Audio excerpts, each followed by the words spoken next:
Shalom saudara-saudara, kita bersua kembali lewat pesan firman Tuhan atau khotbah minggu ke-6 setelah Trinitatis 19 Juli 2020 dengan topik penyembahan dan persembahan. Penyembahan, worship, dan persembahan, offering.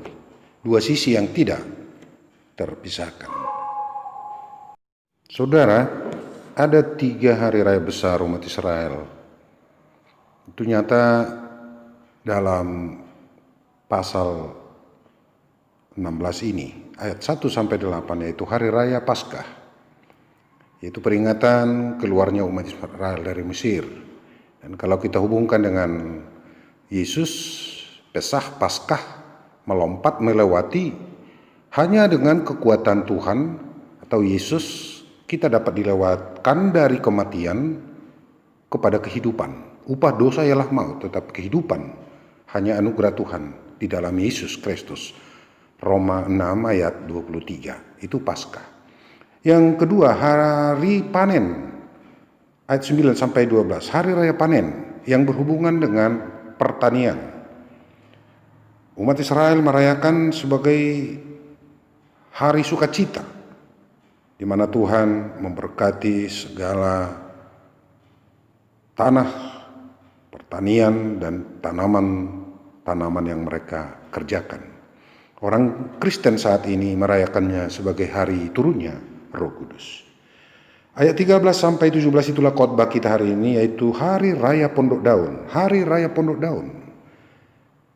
Hari umat Israel hidup di dalam pondok, merenungkan dan merasakan bagaimana Tuhan menuntun nenek moyang mereka hidup nomaden, hidup berpindah-pindah, hidup dalam pondok selama 40 tahun dalam rangka menyongsong tanah perjanjian. Hari ini adalah hari yang penuh kegembiraan. Hari inilah hari yang penuh persembahan dan sukacita. Setiap isi rumah mereka, anak, orang tua, tetamu, dan semua yang ada di rumah harus bersukacita, saudara-saudaraku. Itu pondok daun. Saudara yang dikasihi Tuhan, hari pondok daun dirayakan atau dilaksanakan selama 7 hari. Kalau Paskah dirayakan selama 7 minggu. Pondok daun ini supaya mereka tidak lupa akan kesiapan mereka pada masa lalu mereka, hanya oleh tuntunan Tuhan dengan nenek moyang mereka, dan boleh seperti hari ini. Saudaraku, Bapak Presiden kita almarhum Soeharto pernah berkata, jas merah jangan sekali-kali melupakan sejarah. Hal ini juga berarti kita boleh maknai seturut dengan firman ini, orang Israel, termasuk kita saat ini, jangan coba-coba melupakan masa lalumu, sejarahmu. Hanya Tuhan yang berkarya dalam setiap hari, minggu lepas minggu, bulan lepas bulan, hingga kita boleh berjalan sampai hari ini. Saudara-saudara yang dikasihi Tuhan, kembali kepada topik minggu kita, penyembahan dan persembahan. Saudara, membicarakan ibadah harus kita kembali kepada kata Domingos, hari Tuhan. Domingos, hari Tuhan, hari kemenangan. Bukan berarti kita harus keluar dari rumah untuk mendirikan pondok-pondok di jalan-jalan di persimpangan sana, supaya kita dapat semakin merasakan perbuatan Tuhan kepada nenek moyang kita sebagaimana terjadi dalam nats kita hari ini. Tapi saudara-saudara yang dikasihi Tuhan, ibadah itu adalah saban hari, saban kita beraktivitas, di mana Tuhan mengendalikan segala kehidupan kita. Itulah hari kemenangan itu, dan kita harus beribadah kepada Tuhan. Kemudian persembahan kita, pelean kita, tidak untuk menyogok hati Tuhan supaya kita tunduk, supaya dia tunduk, tapi kita memberikan persembahan adalah buah dari iman kita kepadanya. Itu sebabnya Allah sendiri di dalam Yesus Kristus telah menggenapi segala persembahan kita, termasuk persembahan umat Israel.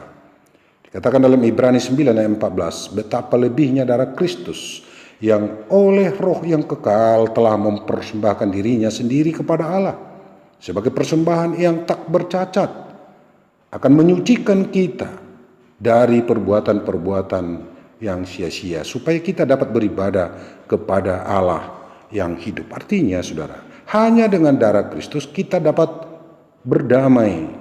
Darah Kristus menjadi persembahan yang sekali untuk selama-lamanya, kalau kita boleh baca dalam Rom 6. Saudara yang dikasihi Tuhan, hari ini kita diingatkan kembali, berilah persembahan syukurmu kepada Tuhan, bukan di persen-persen, ya, tetapi semua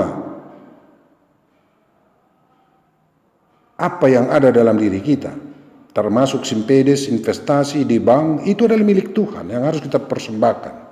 Dan kita memberi bukan supaya, ya, tetapi karena Tuhan sudah selamatkan kita, karena Tuhan telah menyelamatkan kita.